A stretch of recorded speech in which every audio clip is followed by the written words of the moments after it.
Kukstum galap, taktakamwe, Kukstum Maria, Fiona, and all the people who made this day happen for all of you.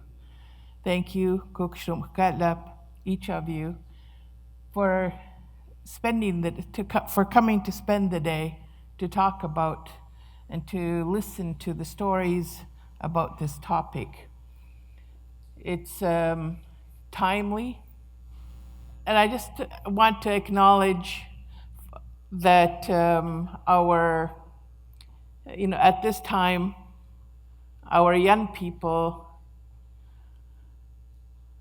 are asserting their voices on behalf of all our living beings on this planet. And I just want to say that my spirit is there with them, and hopefully that this topic will be something that will bring strength to what they're doing. When I spoke with Maria about this topic, this is the first time I'm talking about this idea in public. And it took me a long time to think about it. But I began to think about it when I was talking with her, because to be calm and to be still has been a lifelong learning experience for me. And it surprises me now that I'm older and I've been learning my lessons, that people say that I'm calm. But it has been lifelong, this journey of knowing how to do this. And I thought that what I would like to share with you is how my community, my family, my culture, and my language helps us to achieve this state, that it's possible for all of us, and that it's important that we're aware of our gifts, the gifts that we come into this world with, but also the gifts that our communities, our families, nature helps us to learn. And so I called this Kokila, and in my language, Kokila means to be still. And stillness for me is being calm, is finding that place where you can be still. And so it's learning this. And I want to just also acknowledge that we're here on the lands of the Musqueam and the Xochotmish. And I was really pleased that we had the opening, the song that we had. And so as all of the activities were happening this morning, I was thinking, in my language, in my culture, it made me think of the word kamuhkasha. Kamuhkasha is a concept that I teach my classes when I was teaching at the university. Kamuhkasha is a really important concept. And what it means is that in my culture, amongst my people, and I know that this concept exists amongst other people, that when people come together to be together, and you can feel it particularly when you come together under stress, because of stress. When you come together during that time, people always talk about the sense of connectedness that they feel, that you're all in this together. So that concept was a very conscious one amongst my people. And when people came together, like we are today, there was time given to helping people to connect and to feel a part of the whole. And this is really important. And if you're going to come together to solve a problem, if you're going to come together to share, if you're going to come together to learn together, if you're going to come together to achieve something, it's important that there's a sense of connectedness with one another. And so this was a very conscious thing. When people would come together in my community, there was always time to sit together, to laugh together, to greet one another, to have something to eat together, and just to feel that sense of connectedness. And so in order to teach this concept, this idea, I looked at that word and felt that word. And the way that words in my language work is that there is a root. There's a root in the language. There's in the word, and then we build it. So that there's usually a root, and then we build it with prefixes and suffixes. And so it's really important to think about what that root was. And as I was contemplating how it is that we come together, what it is, and what it means is that it's the energy that we feel that flows through a group. And so when you come together, there's a moment in time in the gathering when you feel that you're connected to others. And when Shane had us hold hands, and when he sang the chant that flowed through us, and it's that energy that begins to flow and that connects us. But when you think about that energy, and when I thought about that word, the root of the word is belly button. Everybody laughs when I say that, but when you think about the belly button and that force that was carried in that belly button for you to be here is energy. It's life force. And that is what is being recreated when we come together and when we pay attention to how we come together and how we connect ourselves to one another. And as a part of that, it's important for us to feel our connection to the ground on which we're standing. And the ground on which we're standing, it's hard to feel it through all these, the floors and the boards and that, but I want you to think about that you are connected to this ground. And that this ground that we're on has stories, has songs, it has a life force, many layers of it that is affecting us.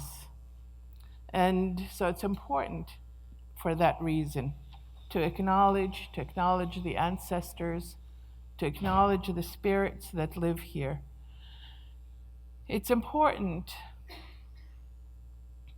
to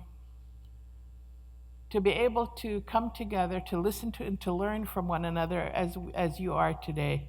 And I'm just so blessed to be a part of it and to be a part of all these teachings. So learning to be calm has been a lifelong journey. It's taken the help of my family, my community, the land, the ancestors, and so this is my stories. So how did I learn to be calm? It begins in our families, in our community, with songs, with the stories, with the voices, with the holding, and the cradle. When, if any of you go to the Royal BC Museum, go and see the exhibit called Living Languages. And when we were creating that, the idea for the Living Languages exhibit, I was telling the group the story about that I remembered that used to happen in our front, in our living room.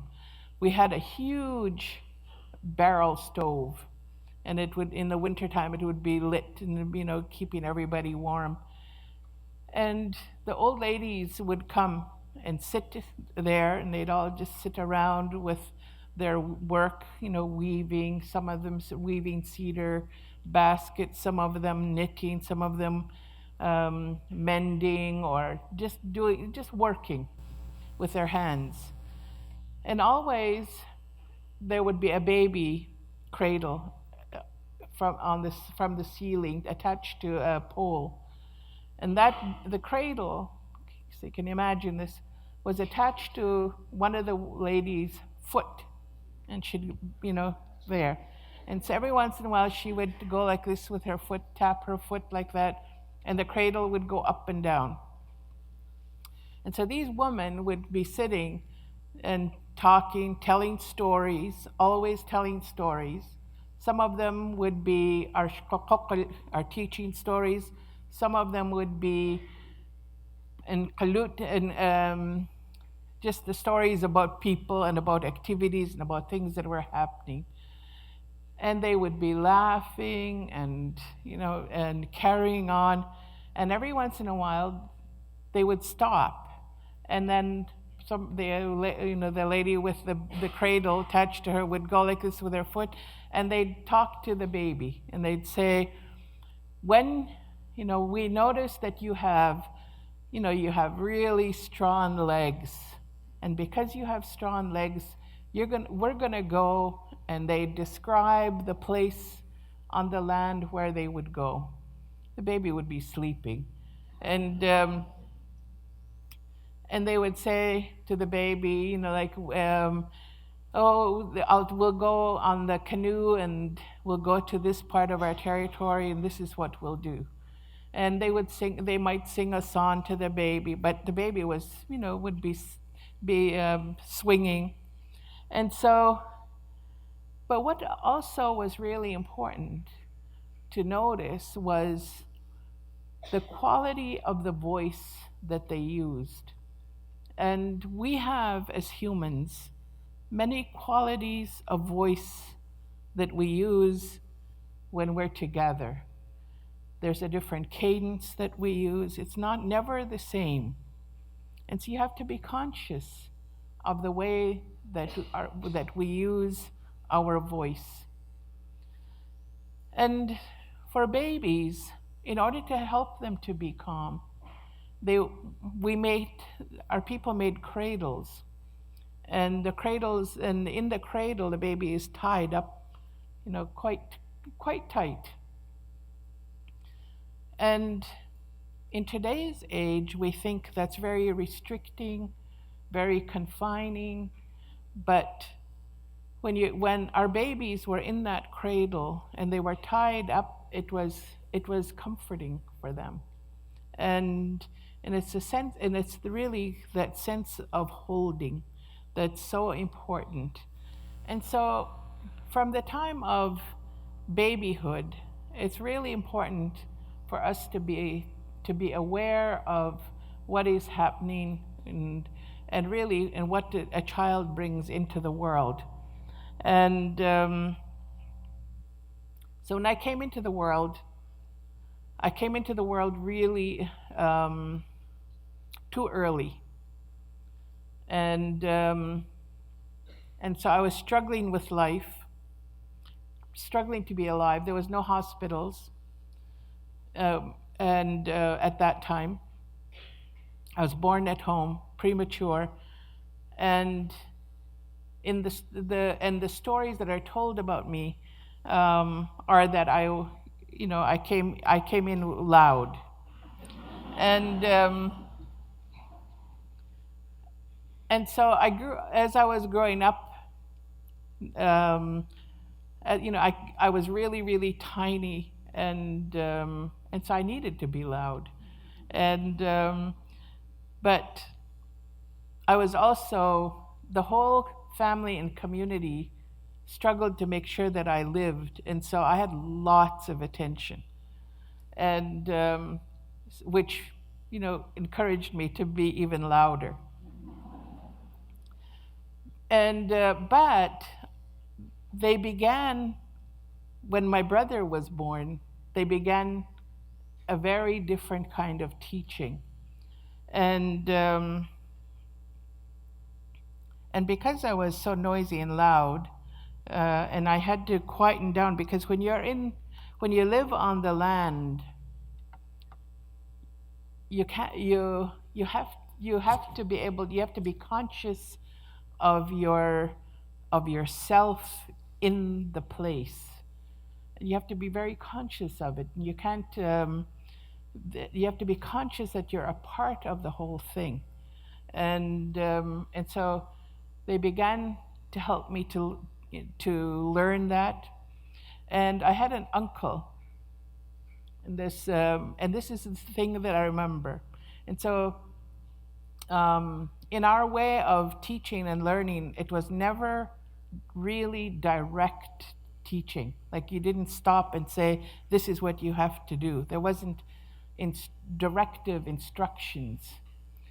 Instead, it was as much as possible, the teaching was very indirect. And so it encourages then people to be very observant, and to listen, and to know that somebody is saying something and I can learn from what they're saying. So it is very rarely ever direct. And so he used to say in my presence, "It's a good thing she isn't a nail," he'd say, because she'd already be bent. And this was when I would be having my little tantrums, when I would be telling people what they needed to be doing. And so, remember, we can't do things that are too direct. And so he would say, always say that. And when I learned that when I heard that I had to change my behavior, and so learning to manage myself was a learning thing. And my aunts and uncles, my brother-in-law, had a lot to do with it. And another way that I learned to do this was my community spent a lot of time in the forest, and we would dig roots. It was one of the activities, the cedar root.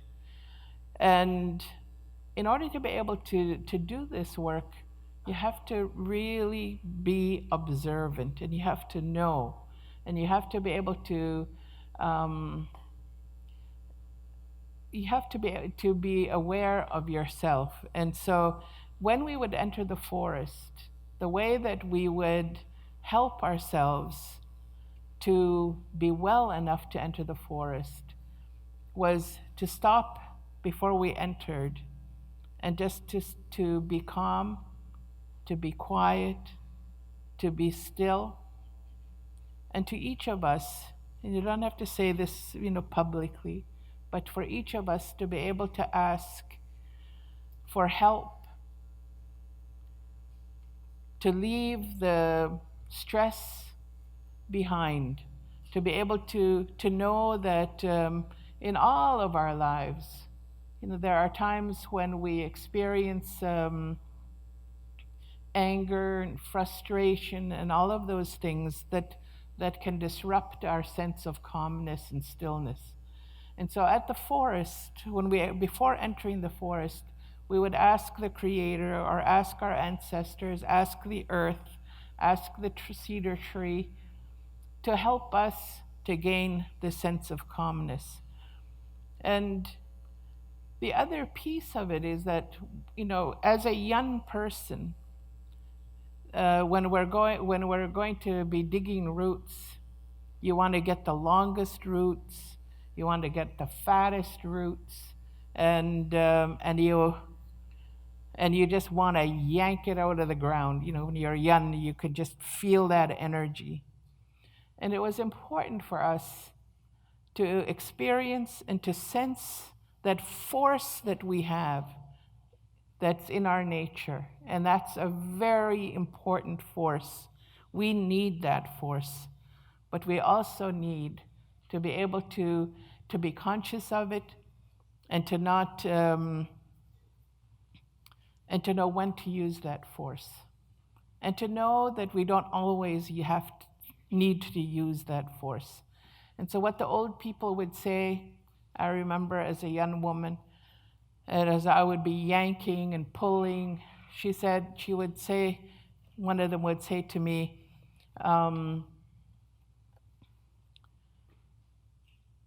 if you pull so hard, the roots will hide.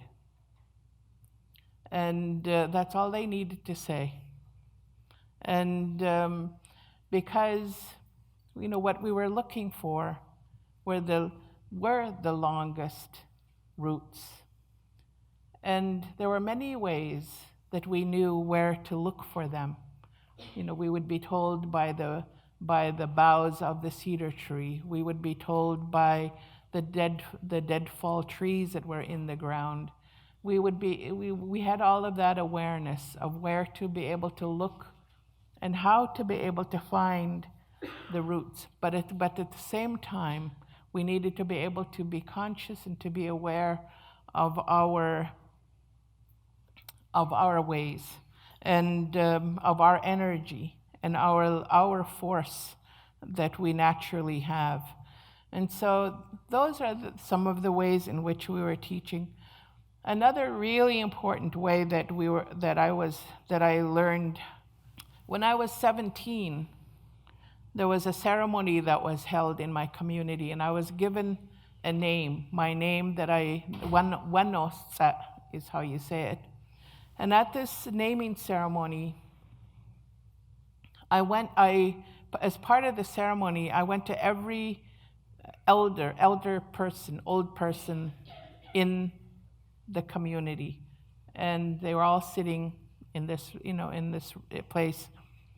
And each one of them talked to me about, and told me stories, and talked to me about the woman before me who had held that name. And really what they were doing was they were helping me to know how to be who I am. They were telling me and helping me to know what it was I had to work on in myself to be able to live up to this name. And then in the course of this, I came to understand and to know the meaning of this name. And it's a woman who walks in peace amongst people. And I wasn't peaceful. I wasn't a peaceful person. And so by giving me this name, I had to learn how to walk in peace. And so those are the ways in which we learn how to be who we are, and how to learn how to be able to be a full person. So learning to trust in the guidance of the ancestors, because it's our ancestors who continue to teach us. Learning to see and to listen and to hear are extremely important parts of learning and teaching how to be calm and how to be still. Teaching everyone has time and space to share. In the way in which we learn to be in, not necessarily like here in rows where it's hard to feel the whole group, but to be able to see people and because it's really seeing people, seeing the spirits and the hearts and the minds of people that they present to each other, that we feel the connections. We learn to be able to sit and be in silence. And when you're sitting in silence, especially when you're in a crowd, when you're in the forest, you get a sense there's a whole nother world that exists, that flows amongst and between us. And it's in the air, and it's when we're in silence that we can begin to get a sense of what that is. To wait. Somebody earlier today talked about waiting, not responding too quickly. And in most Indigenous cultures, there's a wait time in participation structures between when one person stops speaking and another one begins. And that is what has changed, I think, in our world. And we don't wait. We don't wait for people. And that was something that I had a very difficult time with when I moved to Vancouver, and I was working for the Vancouver School District many, many years ago. And I remember people were trying to be kind to me. They were being kind to me, and they invited me for coffee. And we'd sit, and they'd all be talking, and I was trying to track all the conversations, and not really able to. And then they'd realize that I hadn't said anything, because there wasn't any space for me to enter the conversation, any conversation. And so then they would all stop. It was almost like there was a queue somewhere, and they'd all look at me. And then I'd have to say something, but which conversation am I going to be a part of? I remember those early years of living here and trying to understand the structure. And then as I learned, when I went home, people would give me messages of being a little bit upset at me. Why? Because I was taking over. I was imposing my ideas. I was imposing myself. Why? The simple thing was that I wasn't waiting long enough. When people stopped speaking, and I jumped in. And so there's a real difference in participation structures amongst people that can affect just how we are with one another. And it's important to be observant, to be aware, and to be conscious of those differences. So, learning to be calm, learning to be still, learning to be fully aware of the beings around us, not just the ones that we can see, but the ones that we cannot see,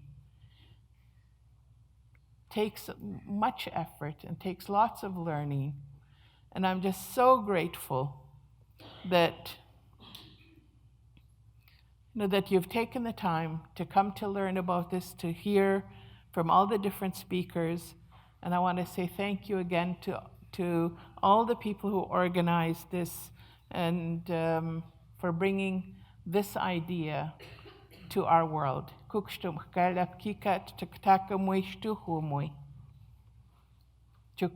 That's it.